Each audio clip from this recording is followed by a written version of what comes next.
there, Jerry. This is your video lesson. Let's see here. There's 3 things I want to talk about. I'll talk about those 3 things, and as usual, if you have questions at the end of this, just let me know. I'll be more than happy to answer. So let's get to it. And thanks for sending the videos over. That was helpful for me to get eyes on what was going on. It's sounding very nice. You're making actually really good progress on this. Like ideally, we'd all practice every day. I wish I could, but sometimes life just doesn't allow that to happen as an adult. The 3/4, I'll just do number 2 first. The 3/4 split was looking really great, much improved.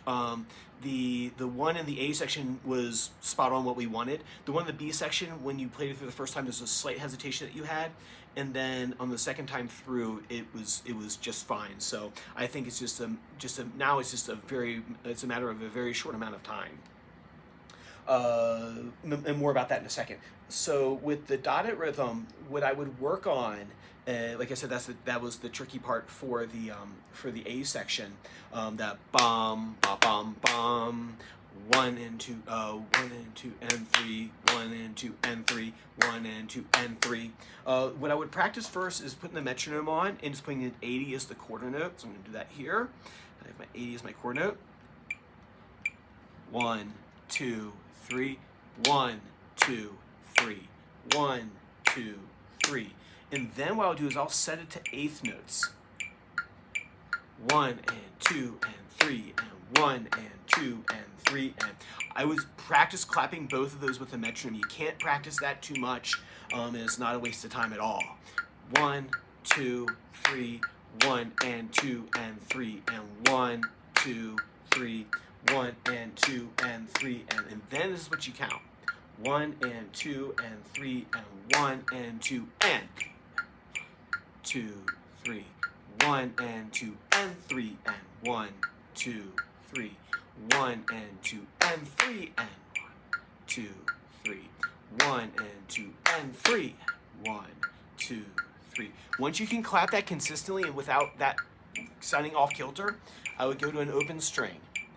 1 and 2 and 3 and 1 and 2 and 3, 1 and 2 and 3, 1 and 2 and 3, 1 3 and 1 and 2 and 3, 1, 2, 3, 1 and 2 and 3, 1, 2, 3. I would practice that with the metronome. I do this myself when I'm working on rhythms that are very difficult for me because there's always going to be a harder rhythm out there no matter what. I will put this on at night and I will practice rhythms like this exactly the same way. So it's worked for me and hopefully it'll work for you. And then number 2 I kind of already talked about. Let me turn it off. There you go. Let's turn off the video. Like I said, the 3/4 split is looking really good. What you want to practice with a 3/4 split is this. We have a bass note C right here, and what I'll do is I'll practice this going up a scale with my other fingers like this. Open B and fretted C, first finger on C, D, E, then open E, F, G. So I have this.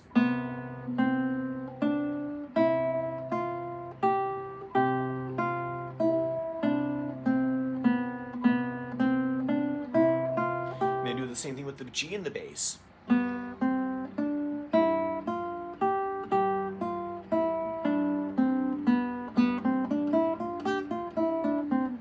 And that's going to set us up for Packington's Pound for when we get to it. But before we do that, there's one other thing I want to do first, and I like doing this in this spot in the series, is kind of go off the Suzuki spine through the curriculum. And what I do for this is making sure that our arpeggios are sounding the way we want them to sound, because that's going to be a big part of Book 3 and Book 4. So I always like to make sure that the Book 2 arpeggios are all solid. Those are those P, I, M, P, I, M, I, P, I, M, I, P, M, I, M, P, M, I, M. And the piece that I like to do that with is a piece by Andrew York called Snowflight. I sent you over the sheet music and a recording of it so you can hear what it sounds like. He's playing a little quick, but Andrew York is a fabulous classical guitarist and modern composer. He was with the LAGQ out there in LA, actually, with those top-notch players. So he is the real deal. This piece is beautiful. It has this flowing arpeggios of P, I, M, P. I can't remember if that's the exact notes, but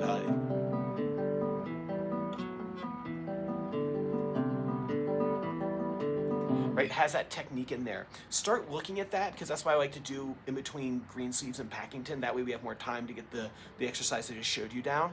Once you get all that for me, and let me know if you have questions, and then I'll see you same time next week. Take care.